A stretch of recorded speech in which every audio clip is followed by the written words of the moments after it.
Guys welcome back to my channel. दोस्तों, क्या आपने कभी देखा है हरी शॉल से ढकी दूर दूर तक फैली छोटी छोटी पहाड़ियाँ जो कि कोंकण के जीवन की झलक देती हैं। और मॉनसून के दौरान घाटों से निकलने वाले छोटे बड़े झरने मॉनसून पर्यटन के लिए आने वाले पर्यटकों को संतुष्ट करने के लिए काफ़ी होते हैं। घुमावदार घाटियों और घाटों से घूमती हुई नदी में गिरती पानी की धारा को देखकर पर्यटक एक पल के लिए स्तब्ध रह जाते हैं। जी हाँ दोस्तों, ऐसा ही खूबसूरत सा हिल स्टेशन है गगन बावड़ा, जहाँ पर आपको अपेक्षाकृत शांत वातावरण तो मिलेगा ही, इसके साथ ही प्रकृति भी आपको अपने असली रूप में दिखाई देगी। दोस्तों, गगन बावड़ा एक छोटा सा लेकिन बहुत ही सुंदर हिल स्टेशन है जो कि पश्चिमी भारत के महाराष्ट्र के कोल्हापुर ज़िले में स्थित है। इसकी विशेषता ये है कि ये दो घाटों करुल घाट और भुई बावड़ा घाटों की शुरुआत में बसा है। और यहाँ पे मैं आपको बता दूँ दोस्तों कि गगन बावड़ा शायद इकलौता ऐसा स्थान है जो ऐसी जगह बसा हुआ है जहाँ दो घाट शुरू होते हैं और अलग दिशाओं में चले जाते हैं। कोल्हापुर से करीब 55 किलोमीटर की दूरी पर स्थित ये हिल स्टेशन अपनी प्राकृतिक सुंदरता से आपको बरबस ही आकर्षित कर लेगा। समुद्र तट से 3000 फीट की ऊंचाई पर बने गगन बावड़ा में आपको ढलान वाले सुंदर पहाड़ देखने को मिलेंगे। यहाँ काफ़ी बारिश होती है जिसकी वजह से इसे महाराष्ट्र का चेरापूंजी भी कहा जाता है और यही वजह है कि यहाँ पे आपको हर समय हरियाली नज़र आएगी। दोस्तों, गगन बावड़ा प्रकृति की सुंदरता को देखने के लिए एक आदर्श जगह है। यहाँ से आपको कोंकण तट का अद्भुत नज़ारा तो देखने को मिलेगा ही, साथ ही चारों ओर फैली हरियाली आपका मन मोह लेगी। तो अगर आप भी अपने वेकेशंस के लिए ऐसी ही किसी शांत और सुंदर जगह की तलाश में हैं तो गगन बावड़ा आपके लिए बिल्कुल परफेक्ट प्लेस होने वाली है। और आज की इस वीडियो में मैं आप सबको सारी इन्फॉर्मेशन दे दूंगी, जैसे कि आपको वहाँ कैसे पहुँचना है, वहाँ कहाँ रुकना है, खाने पीने की वहाँ क्या फैसिलिटीज़ मिलने वाली हैं, आपको वहाँ घूमना कहाँ कहाँ है, कितने दिन का ट्रिप प्लान करें, कौन सा सबसे बेस्ट टाइम रहेगा विजिट करने के लिए। और इस सब के साथ वीडियो के एंड में आपको ये भी बताऊँगी कि इस विजिट में आपका कुल खर्चा कितना आ जाएगा। तो दोस्तों, ये सारी जानकारी लेने के लिए और इस खूबसूरत सी प्लेस को एंजॉय करने के लिए बने रहिए मेरे साथ इस वीडियो में। और अगर आप मेरे इस चैनल पर नए हैं तो चैनल को जल्दी से सब्सक्राइब कर लीजिए, साथ ही बेल आइकन को प्रेस करना बिल्कुल मत भूलिएगा, जिससे आपको हमारे आने वाले वीडियोस की नोटिफिकेशन मिलती रहे, क्योंकि मैं आप सबके लिए इसी तरह की यात्रा संबंधी इन्फॉर्मेटिव वीडियोज़ लेके आती रहती हूँ। तो चलिए बिना देर के हुए जल्दी से स्टार्ट करती हूँ वीडियो को। और सबसे पहले आपको बताती हूँ कि आपको गगन बावड़ा पहुँचना कैसे है। तो गाइज़, अगर आप फ्लाइट से आ रहे हैं तो गगन बावड़ा का सबसे नज़दीकी हवाई अड्डा पुणे इंटरनेशनल एयरपोर्ट है, जो कि गगन बावड़ा से करीब 290 किलोमीटर की दूरी पर है। यहाँ से आपको कोल्हापुर के लिए बसें या टैक्सियाँ आराम से उपलब्ध हो जाएंगी और कोल्हापुर से आगे आपको दोबारा बस या टैक्सी चेंज करके जाना है गगन बावड़ा तक। और अगर आप ट्रेन से आ रहे हैं तो गगन बावड़ा का सबसे नज़दीकी रेलवे स्टेशन वैभववाड़ी है, जो कि गगन बावड़ा से 20 किलोमीटर के डिस्टेंस पे है। लेकिन दोस्तों, ऐसा हो सकता है कि आपको आपके शहर से वैभववाड़ी तक के लिए डायरेक्ट ट्रेन ना मिले। उस केस में आपको यहाँ के दूसरे नियरेस्ट रेलवे स्टेशन पे आना है, जो कि कोल्हापुर रेलवे स्टेशन है। और कोल्हापुर रेलवे स्टेशन से गगन बावड़ा की जो दूरी है वो लगभग 50 किलोमीटर की है। और वहाँ से आपको गगन बावड़ा तक के लिए सरकारी बसें या टैक्सियाँ आराम से मिल जाएंगी। एंड गाइज, अगर आप बाय रोड आ रहे हैं तो गगन बावड़ा महाराष्ट्र के अन्य शहरों से बहुत अच्छी तरह से जुड़ा हुआ है और ये राष्ट्रीय राजमार्ग संख्या 115 पर पड़ता है, जिसकी वजह से मुंबई और पुणे से गोवा जाने वाली कुछ सरकारी बसें यहाँ से होकर गुजरती हैं, जो आपको गगन बावड़ा उतार सकती हैं। इसके अलावा अगर आप चाहें तो आप अपनी खुद की गाड़ी से भी यहाँ आ सकते हैं। चलिए दोस्तों, अब गगन बावड़ा पहुँचने के बाद सबसे पहले आपको अपने रहने के लिए एक होटल देखना है। तो यहाँ पे आपको रुकने के लिए हर प्रकार के होटल और रिसोर्ट्स आराम से मिल जाएंगे। और बात करें अगर हम इनके कॉस्ट की, तो होटल्स आपको यहाँ पे 1500 से स्टार्टिंग करके 2-2.5 हज़ार तक के बीच पड़ जाएंगे। और अगर आप रिसोर्ट प्रेफर करते हैं तो उनकी कॉस्ट आपको 3-4 हज़ार तक के बीच पड़ जाएगी। इसके अलावा आपको यहाँ पे MTDC द्वारा संचालित रिसोर्ट्स भी देखने को मिल जाएंगे, तो अगर आप चाहें तो उनमें भी अपनी बुकिंग करा सकते हैं।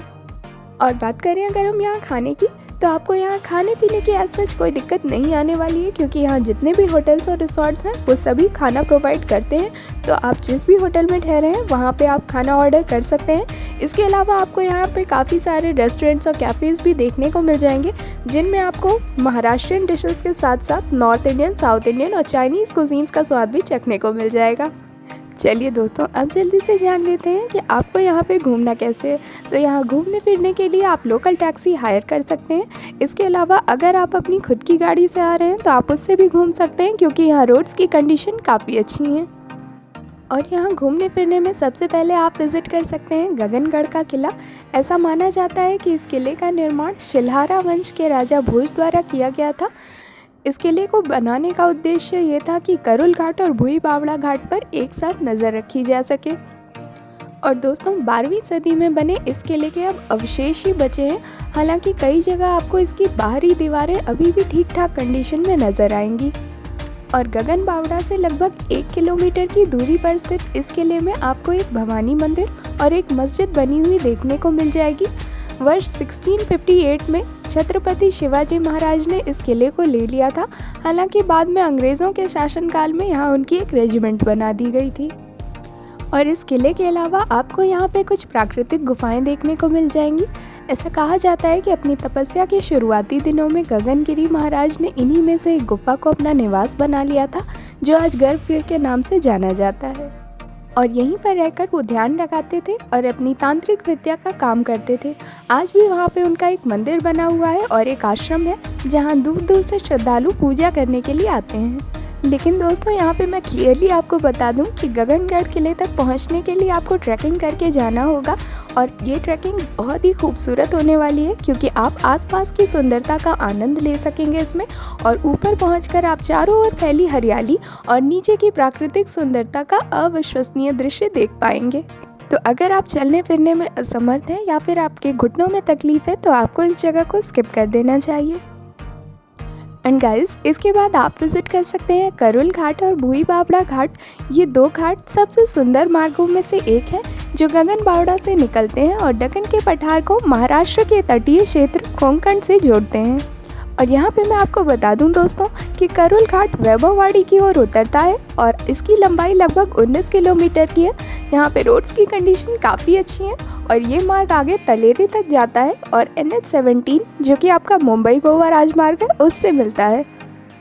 और दोस्तों, बात करें अगर हम भुई बावड़ा घाट की, तो भुई बावड़ा घाट करुल की तुलना में थोड़ा छोटा है और भुई बावड़ा गांव की ओर उतरता है। ये घाट करीब 11 किलोमीटर का है, लेकिन सड़क काफ़ी सकरी है यहाँ पे और रोड्स की कंडीशन भी उतनी अच्छी नहीं है। लेकिन दोस्तों, दोनों ही घाटों से घाटियों और पहाड़ियों के जो सुंदर दृश्य दिखाई देते हैं, वो आपको ज़रूर मिस नहीं करने चाहिए। इसके अलावा दोस्तों, गगन बावड़ा के पास में दोनों घाटों की शुरुआत में ऐसे काफ़ी सारे व्यू पॉइंट्स बने हुए हैं, जहां से आप सनसेट का खूबसूरत नज़ारा देख सकते हैं। और दोस्तों, यहाँ की जो सबसे अच्छी बात है वो ये है कि बड़े हिल स्टेशंस की तरह यहाँ पे अभी अर्बनाइजेशन यानी कि शहरीकरण नहीं हुआ है, जिससे इन घाटों का मौलिक स्वरूप अभी भी बरकरार है। एंड इसके बाद गाइज, आप विजिट कर सकते हैं पंत अमात्या वड़ा, जो कि पंत अमात्या बावड़ेकर परिवार का पूर्व औपनिवेशिक निवास है। इसमें आपको एक छोटा विरासत संग्रहालय देखने को मिल जाएगा, जिसमें पंत अमात्या परिवार की कुछ प्राचीन वस्तुएं रखी हुई हैं। इस वड़ा में काफ़ी फिल्मों की शूटिंग भी की गई है। और बात करें अगर हम यहाँ की टाइमिंग की, तो विजिटर्स के लिए यहाँ का टाइमिंग सुबह 10:30 बजे से शाम के 5:30 बजे तक का है और इसमें आपकी किसी भी तरह की कोई एंट्री फीस नहीं लगती है, तो आपको यहाँ ज़रूर विज़िट करना चाहिए। और इसके बाद दोस्तों, आप गगन बावड़ा से करीब 8 किलोमीटर की दूरी पर रामलिंग गुफाएं विजिट कर सकते हैं, जिन्हें पांडव गुफाओं के नाम से भी जाना जाता है। ये गुफाएं एक छोटे से गांव पालसांबे के निकट स्थित हैं। ऐसा कहा जाता है कि 5 पांडवों में से भीम ने एक ही दिन में इन गुफाओं का निर्माण कर दिया था। और नदी की तंग घाटी में हरी भरी जड़ी बूटियों और पौधों के बीच स्थित इन गुफाओं का जिक्र 5वीं सदी के इतिहास में भी मिलता है। और आसपास हरियाली होने की वजह से यहाँ ऑक्सीजन से भरपूर ताज़ा और शुद्ध वातावरण मिलता है। और यहाँ पर आपको सिंगल रॉक टेम्पल्स देखने को मिल जाएंगे। और ऐसा कहा जाता है कि पांडव यहाँ आकर अपनी तपस्या किया करते थे, इसलिए इन्हें साधना घर भी कहा जाता है। और सह्याद्री पर्वत श्रृंखला से घिरे होने के कारण यहाँ का मौसम पूरे साल अच्छा रहता है और चारों ओर हरियाली होने के कारण वातावरण भी शुद्ध रहता है। इसके अलावा आप आसपास में ही शुगर फैक्ट्री भी देख सकते हैं, जहाँ पे आपको चीनी बनने की पूरी प्रक्रिया की जानकारी मिलेगी। इस इलाके में यही एक बड़ा उद्योग है, तो अगर आप चाहें तो शुगर फैक्ट्री भी विजिट कर सकते हैं। एंड गाइस इसके बाद आप विज़िट कर सकते हैं मोरजई मंदिर और प्लेटू। और यहाँ पे मैं आपको बता दूँ दोस्तों कि चाहे आप एडवेंचर लवर हो या फिर इसके ठीक विपरीत आप धार्मिक और आध्यात्मिक विचारों में रुचि रखने वाले व्यक्ति हो, मोरजई मंदिर और प्लेटू आप सभी के लिए है। क्योंकि एक और जहाँ ये जगह ट्रैकिंग और हाइकिंग के लिए आदर्श है, तो दूसरी ओर मोरजई मंदिर आपकी धार्मिक भावनाओं और आस्था के लिए बिल्कुल उपयुक्त जगह है। और गगन बावड़ा से करीब 8 किलोमीटर की दूरी पर स्थित मोरजई प्लेटू समुद्र तट से लगभग 980 मीटर की ऊंचाई पर खड़ा है। आप इस जगह के बेस तक अपनी कार या टैक्सी से पहुंच सकते हैं। इसके बाद वहां से आपको चढ़ाई चढ़ के ऊपर जाना होता है और ऊपर की चढ़ाई बहुत ज़्यादा कठिन या सीधी नहीं है बल्कि आसान है। आप आराम से करीब 45 मिनट में आसपास के सुंदर नज़ारों का मज़ा लेते हुए नीचे से ऊपर की ओर पहुँच सकते हैं। एंड गाइस ऊपर पहुँच के आप न सिर्फ चारों ओर फैली हुई हरियाली, घाटी और पहाड़ियों का आकर्षक दृश्य देख सकते हैं, बल्कि साथ ही आप मोरजई देवी के मंदिर में दर्शन भी कर सकते हैं। ये एक गुफा वाला मंदिर है। यहाँ के लोग मोरजई को शांति की देवी मानते हैं। और अगर आप मानसून के मौसम के अंत में यहाँ आ रहे हैं तो ये प्लेटू जंगली फूलों से ढका होता है उस टाइम, और उस समय इसकी सुंदरता देखते ही बनती है। एंड गाइस इसके बाद आप विज़िट कर सकते हैं वेसेराव चेक डैम, जो कि काजवा से लगभग 3 किलोमीटर की दूरी पर स्थित है। और बर्ड वॉचिंग के लिए ये एक परफेक्ट स्पॉट है। तो अगर आप बर्ड वॉचिंग का शौक़ रखते हैं तो आपको ज़रूर यहाँ विज़िट करना चाहिए। एंड इसके बाद गाइस आप विज़िट कर सकते हैं नेपेन वाटरफॉल, जो कि पलसाम्बे से सिर्फ 25 किलोमीटर की दूरी पर है और लगभग पूरे साल इस झरने में पानी बना रहता है। इस झरने में पानी नदावड़े से नीचे नेपने की ओर उतरता है, जिसके परिणाम स्वरूप एक शानदार झरना बनता है और इस झरने की सुंदरता बढ़ाती है इस झरने के आसपास की हरियाली। तो अगर आप भी एक वाटरफॉल लवर हैं तो आपको यहाँ पे ज़रूर विज़िट करना चाहिए। एंड गाइस अब आ जाता है सबसे बड़ा सवाल कि आपको गगन बावड़ा के लिए कितने दिन का ट्रिप प्लान करना चाहिए और कौन सा सबसे बेस्ट टाइम रहेगा यहाँ विज़िट करने के लिए। तो 2 दिन का ट्रिप सफिशिएंट रहेगा और यहाँ विज़िट करने का जो सबसे अच्छा समय है वो मानसून या विंटर्स के टाइम का माना जाता है, क्योंकि उस समय इस जगह की खूबसूरती और भी ज़्यादा निखर जाती है। तो आप अपनी ट्रिप मानसून के एंड में या फिर विंटर्स के टाइम पर प्लान कर सकते हैं।